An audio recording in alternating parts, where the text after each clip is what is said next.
Just want to have everybody welcome and thank you for attending our presentation today with Chris Brown from the Common Sense Institute. I think common sense is something that we just don't seem to see a lot of in a lot of our happenings that are affecting our lives today, so hopefully he can address a little bit about his perspective on that. He did tell me beforehand, though, that to warm up for this crowd that he killed a bear barehanded and nailed its hide up to the barn door, so he's getting ready. Just a reminder, if you don't have your phones on silent, please make sure it is. And till 6:30, you can still register yet. And the Colorado Finest Celebration reception is this evening following this presentation in the happy hour. So I also want to thank and recognize West Plains for sponsoring this speaker session today. So please join me in giving a round of applause for Wade Betchart and West Plains for sponsoring our speaker here today.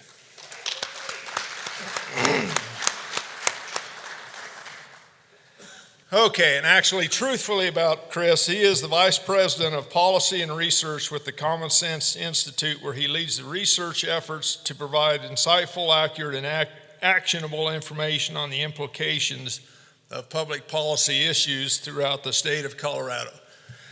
So please, at this time, welcome Chris.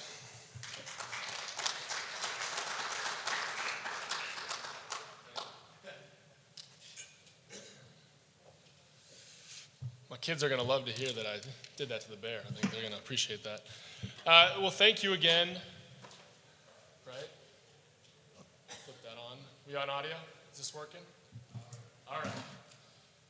So, thank you again for the opportunity to speak and for the introduction. Not on. I can hear myself. There we go. Okay, great. Well, thank you. Slides. Oh, they're here, but I don't see them up top. There we go. Okay, we can make this work. Again, thank you so much for the opportunity. I think as I was driving here, we're still good? Used to be able to, remark in these conferences, if you had the afternoon session, that you were just keeping people from getting to the bar. But at least now, I think what in the last 15 months have taught me is at least I'm not on Zoom. So I'll take that. If you're not familiar with who we are and what we do, I encourage you to go to our website, commonsenseinstituteco.org. We are a 501c3 nonprofit, non-partisan research institute dedicated to studying and analyzing issues specifically in Colorado, focused on Colorado economy. We've been in business for just over 10 years. Last year celebrated our 10-year anniversary, and have taken on studying, informing, really getting information to elected officials, voters, business leaders, getting information to them to help inform and steer the conversation. As Kenny said, we give our board members on their birthday little paperweights that say, "Bring back common sense." So we definitely believe and agree with you that in the debate around these policy issues, we need some common understanding and sort of a starting point for the understanding of the impact. So this is what the conversation today I wanted to have, and I look forward to questions from you about these issues, any others that you think are relevant that we missed. But our work has largely been focused on individual specific issues, analyzing one-off policies. So we analyze the economic and fiscal impacts of Proposition 112, or the proposed 2,500-foot setback for oil and gas.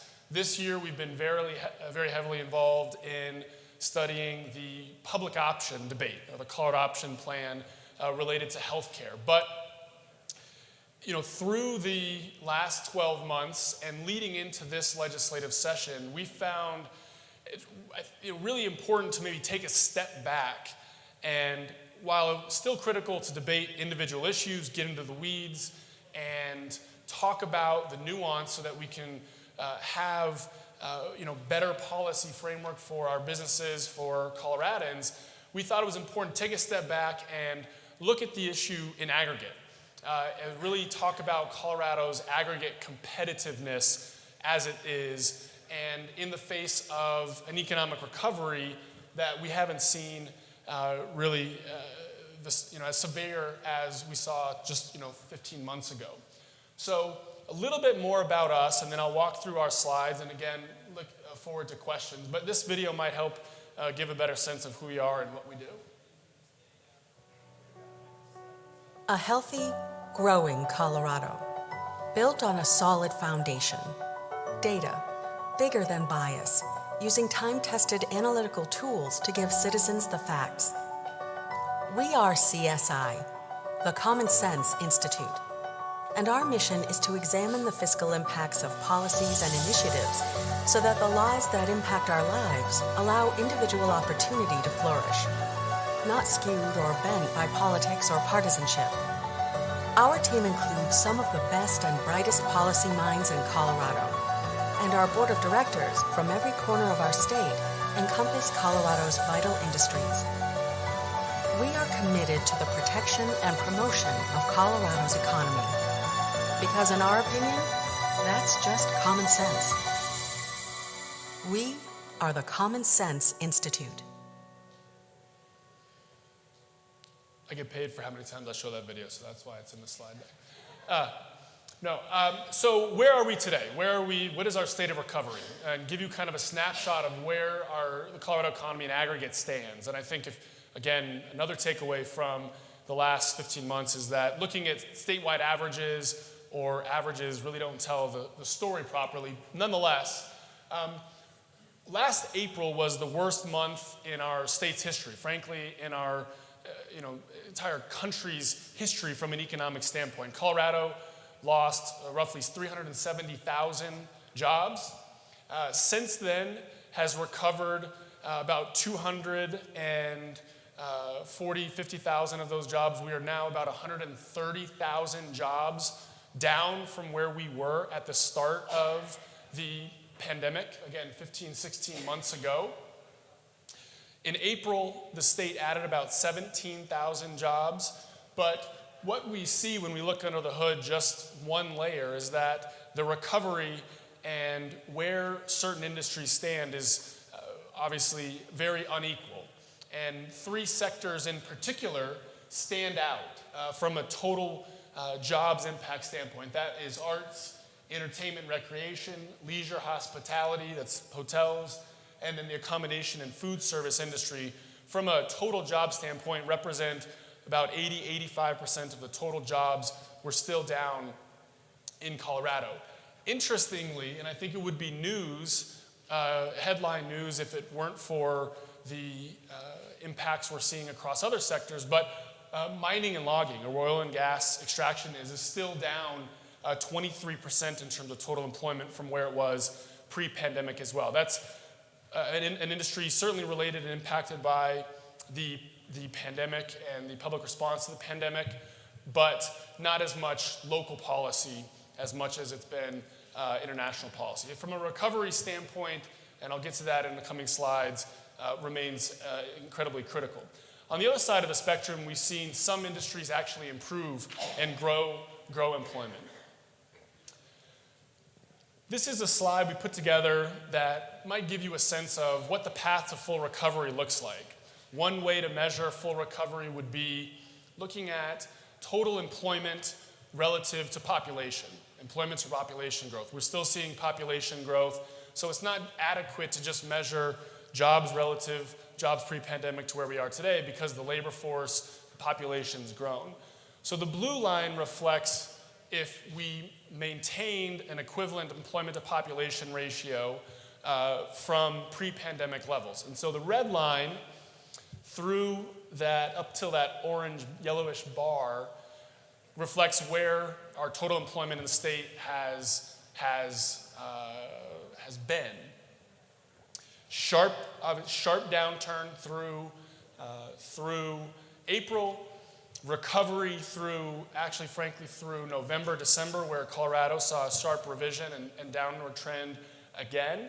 And then the projection beyond the orange line reflects how many jobs on average the state would need to add in order to recover by 2023. The state legislative council projects that employment levels will reach pre-pandemic levels by 2023. So we use that as a benchmark, just as a frame of reference, and the state would need to add about 9,500 jobs every month for the next,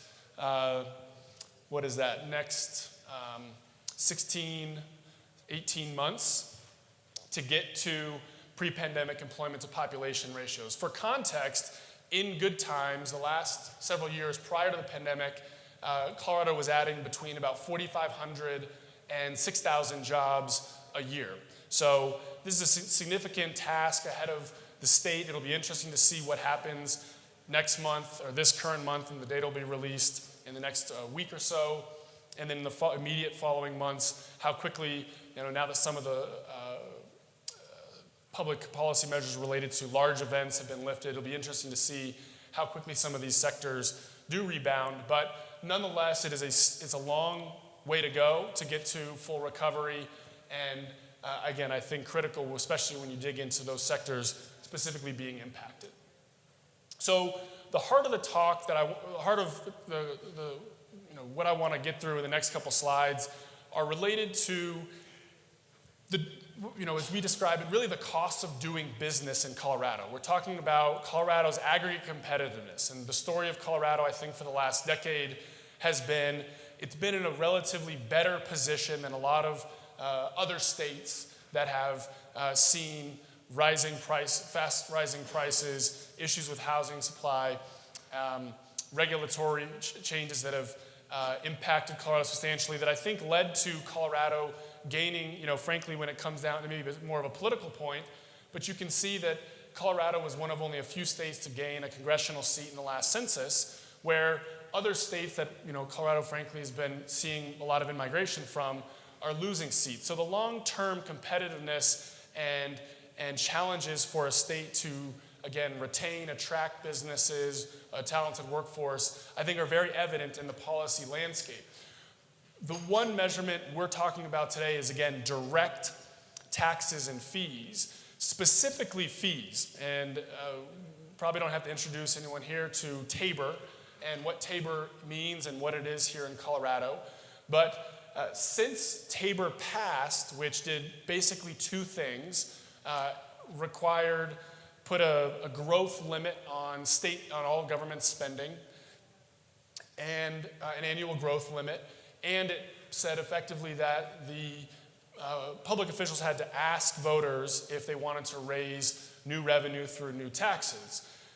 I'm not a lawyer, so I'm not going to parse out the language for you and how courts have ruled that fees are not exactly taxes, but there's been a significant growth in non-Tabor related revenue in the form of fee-based enterprises that has grown to where now roughly 70% or 69% in 2019 of all state revenue was exempt from Tabor. So this is a sizable amount of, again, revenue. If we were to say, what if instead of raising fees through various measures, you actually raised an equivalent amount of revenue through our state's income tax? Now, we have a flat income tax at 4.63%. Well, that's actually just dropped now as of last year. But and this was analysis that we did under Proposition 117, which again passed last year, and I won't get into specifically what that asked voters. But if in 2018 we needed to raise the income tax to achieve an equivalent amount of revenue that we've seen in total fee-based growth, we'd see the tax have to increase to over 14%. So our income tax would be at 14% if instead of raising fees, we saw all of that revenue come in the form of an income tax increase. A large part of that is tuition and fees related to higher education. So if you exempted tuition and fees, and I think there's an important reason why we should continue to talk about that and understand that the growth rate there has been put an immense pressure on access to higher education. But it would require the income tax to increase to 7.4%. So a sizable increase again. So these taxes and these fees are not inconsequential. So where does that lead us to today? And we, in partnership with many chambers of commerce and different business groups across the state, leading into the session, this 2021 legislative session, we put out an analysis of the cumulative cost of new and pending taxes and fees that we expected to be implemented and enacted over the next 3 to 5 years. And it was really a call to the legislature to say, consider these direct costs. We'll get into those indirect costs and discussion there, but consider those costs as you go about the 2021 legislative session. That's not to mention the additional $700 million in additional state related expenses that we're committed to long-term, again, over the last 2-3 sessions. And I think an important point to make as we talk about the direct fees and direct taxes is the indirect costs that individuals, businesses face in complying with new regulations, which because of challenges in estimating that, because of the way the Legislative Council is required to just estimate sort of direct fiscal impacts, we don't have a full accounting of the aggregate cost of indirect costs in regulatory compliance. But I think that is, frankly, in some ways, the taxes and fees we're talking about today really might be, the tip of the iceberg. So what are some of the issues that are included in these estimates? One is the taxes we know that are going to be increasing with the unemployment insurance taxes that are going to go up over the next 2 to 3 years, the premiums, the tax rates associated with our unemployment insurance trust fund. The trust fund, Colorado ranks 9th amongst all states for total federal loans per resident at over $1 billion in federal loans because the fund depleted in August of last year and will require, as the Legislative Council estimates, about a 24% annual tax increase for the next several years. And so depending on where you are on the scale of contribution rates, your tax rate could increase anywhere from less than 1% to over 13% across the spectrum per dollar worker. So that's a $500 million tax we expect over the next 3 to 5 years. There's some direct costs associated with SB 181, which those fees are pretty minimal, only a $3 million estimate in terms of those direct costs, but undoubtedly the compliance and those indirect costs are far greater. As we run through this, the big one that stands out in this debate and passed at the ballot last fall is Proposition 118, or a new paid family medical leave, which will see a tax increase in the next couple of years and then benefits start to pay out, I believe in 2024 is the time frame for that. That's a $1.3 billion fee on both individuals and businesses. And I'll run through this. Some of them are less exciting, but you ultimately get to the full $1.8 billion estimate in total, in direct costs, again, leading into this session. And I think as you look at this and then you consider the indirect costs of some of the issues that have also passed, this is an immense issue that I don't think we can understate. We see policy that is very additive and there's not a lot of subtraction going on. So some of the big issues as it relates to indirect costs that we know Colorado will be facing are related to freezing assessment rates under the Gallagher Amendment and Amendment B that passed last year. Various costs related to energy bills and a new regulatory environment around our utilities. We have a zero-emission vehicle mandate that will impact auto sales and auto prices. There's a sick leave mandate for employees. It does not have a direct fiscal note, but again, imposes indirect costs on businesses to comply. So, and we could go down the list. One issue in particular that we do have a little bit of an estimate, COGA, the Colorado Oil and Gas Association, has estimated that between 2018 and 2020, new regulations will cost the industry about $200 million a year on on the more conservative side. We put out an analysis last October as the COGCC was debating new oil and gas, their new oil and gas mandate and new rules surrounding setbacks and various other measures in their regulatory new regime. And we evaluated one proposal that was recommended to the commission that would have required their Series 1200 rules, which are setbacks related to wildlife, which ultimately were passed and were recommended by staff to be soft setbacks, meaning that oil and gas companies could still possibly access permits in these locations. But there was a proposal on the table to make these hard setbacks so that oil and gas could not access these various wildlife-related habitat zones. And in the event that that were to have been implemented, it would have impacted our estimate for just 3 years of production, looking exactly where wells were and how much production came online between 2017 and 2019.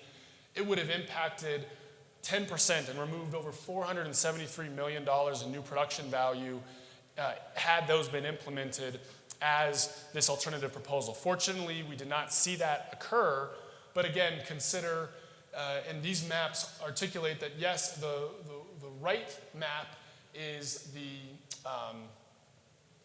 DJ Basin, so that covers Greeley and the northeast part of the state, but it would have heavily impacted where the red, it would have heavily impacted the Piceance Basin because of the various habitats that were covered there. And so when you consider impacts on not just our aggregate state, but really local governments, so that translates to local property tax revenue, school district revenue, this would have had profound effects, and still will, the issue still will, but this is one in particular that I think was an avoided cost. Now, I know that this is going to be an issue debated probably at length over the coming months, something very much on your mind.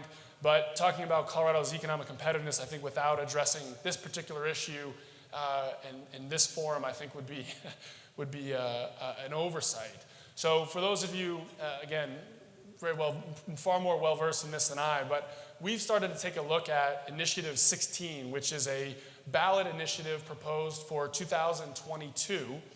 It has received title from the title board. It's currently being challenged in the Supreme Court, as I understand, we're making a ruling on whether it or not it violates the single subject rule and whether it can proceed to collect signatures. But I've highlighted just a few lines in some of the language that may make it to voters, and I think this reflects the challenge that we see in the discussion around aggregate costs, in the cost of doing business, and economic impacts, when the language of this particular initiative, similar to how oil and gas initiatives were discussed strictly in terms of strictly health and well-being. Who could be opposed to health and well-being? You look at the language in this particular issue, who could be opposed to expanding prohibitions against cruelty to animals? And so I think that the challenge we see from an economic standpoint is being able to translate issues that impact people's lives in real, not just dollars and cents, but their livelihood, their way of life, that from a policy standpoint can be debated in the more simple, less complex terms that voters across the state, Denver, urban areas that are going to see these petitions and start signing them will frankly not blink an eye necessarily when they read this language without fully understanding the implications of what this will do. And so from an economic competitiveness standpoint, I don't know if this is an issue similar to how oil and gas faced setbacks for years, and this is something that this industry will face for years in various forms. I don't know. But nonetheless, this language is obviously incredibly concerning, and by all accounts and all conversations I've had would have, I don't think devastating would even be able to come close to the impact this would have on agriculture and agricultural support industries and many other industries across Colorado. So I just wanted to make sure to flag it. We haven't done any specific work on this, and I haven't seen any specific estimates, but nonetheless, in the coming months and year leading into 2022, if this in fact does make it on the ballot, I do expect a lot of attention paid to this for good reason. So, started the conversation 3 months ago as the legislature reconvened at $1.8 billion in new taxes and fees. While they still have another 10 days on the calendar, I think, to convene and before they have to fully adjourn. We've been told maybe they'll leave at the end of this week, but who knows.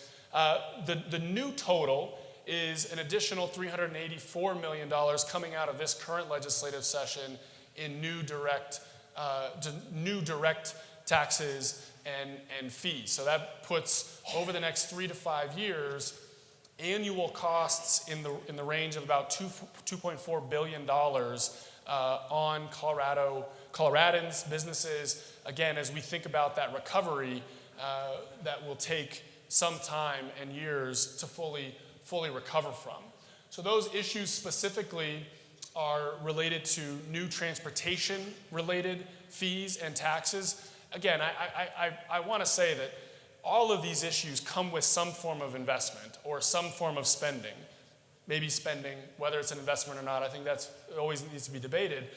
But there are benefits. There are benefits to these regulations. They're passed for some stated reason, but I don't think we can overlook these costs. I don't think we can discount and completely overlook the costs, especially when we consider them in aggregate and layered on top of each other. So SB 260 is related to transportation. We have House Bill 1164, which again just got approval from the Supreme Court that it doesn't violate Tabor. And I should make a plug here. We just recorded a podcast with 2 great individuals talking about Tabor and many of the different ways in which, through the courts, through legislature, Tabor is being directly confronted, I'll put it that way, and directly challenged. And this is one that will require mill levies for some school districts to automatically increase so that there can be some sort of uniform mill levy rate across schools, but the legislature is forcing that tax rate to increase, and the Supreme Court deemed that does not violate Tabor. Again, I'm not a lawyer, so I don't want to parse that out here, but understand that these issues are on the table, and estimates are, I think, in the range of this around $200 million. It's $90 million in the first year, but in full implementation is, I think, more than $200 million. House Bill 1311 and 1312 are full of tax reforms, basically elimination of deductions and tax credits, and there's more than 10 or so involved in each of these. That yet there are some expansion of the earned income tax credit, expansion of a child tax credit. So there are some individuals that will benefit and see their taxes go down, but on net, these 2 provisions raise on net $172 million annually. So, and so between these 4 pieces of legislation, and maybe more that in the next 10 days they may introduce and still pass, we will see, brings our total to over $2.4 billion in new taxes and fees we expect. Now, I guess I want to raise this because of conversation and understanding and welcome questions. The point I want to leave you with is, on top of new taxes, new fees, new revenue, the state, be curious, maybe take a quick poll. If anyone, maybe you've read some of our work or maybe you have some sense of this, but if you were to take a guess, how much money do you think the state has received in aggregate? And when I say the state, I mean household payments, I mean PPP loans, I mean federal money, all in that the state has received from federal authorizations related to COVID-19. So there's been the CARES Act, we just had the American Rescue Plan, but how much money would you think, I don't know if someone's willing to raise a hand, how much money would you think in aggregate the state received? State economy is about $300 billion, so give you some sense, some idea on how much money the state has received. Any guesses? You're up front, so I don't know. You're front of the class. Can it? Give you a number.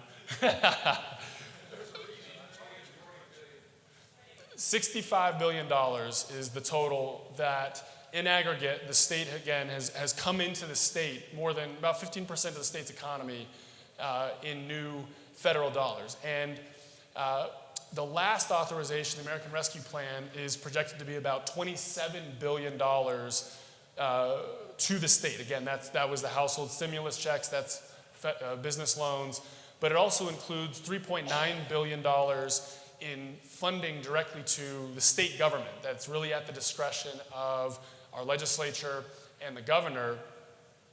Just in the last week, they've started to announce some of their broad spending priorities and where they expect some of that money to go and be prioritized. I guess I just leave you with, sort of the thought, and if, any interest in getting engaged in that conversation, as I know schools will be asking for stakeholder engagement. I know the legislature will be convening interim committees to have these conversations. But this is a transformative opportunity, I think, that from my perspective, given the context of an ever-increasing regulatory framework that's demanding more tax revenue, I think my call to action and my call to elected officials, and through some of the recent work we've put out, is really to consider ways that can invest now and allow for the state to really save later. A crude analogy is pay off credit card debt, but at the end of the day, there are some real critical needs that in large part are being met by other dollars that the state or those agencies have received directly. And I think that we need to take a hard look at how we can avoid some of the lingering and lasting impacts of this through not only the direct costs, but some of the new regulation, and how can federal dollars really be leveraged in a way that doesn't just add to this total and see us coming back to this conversation over the next couple of years. So I don't have a slide on that, but if we do have a report on that on our website again, be happy to take questions on that. So thank you so much for your time and welcoming me here. And if you have any thoughts, questions, I'll linger around for a little bit and maybe have a discussion as well. But if there are questions, I'll be happy to take them. So thank you.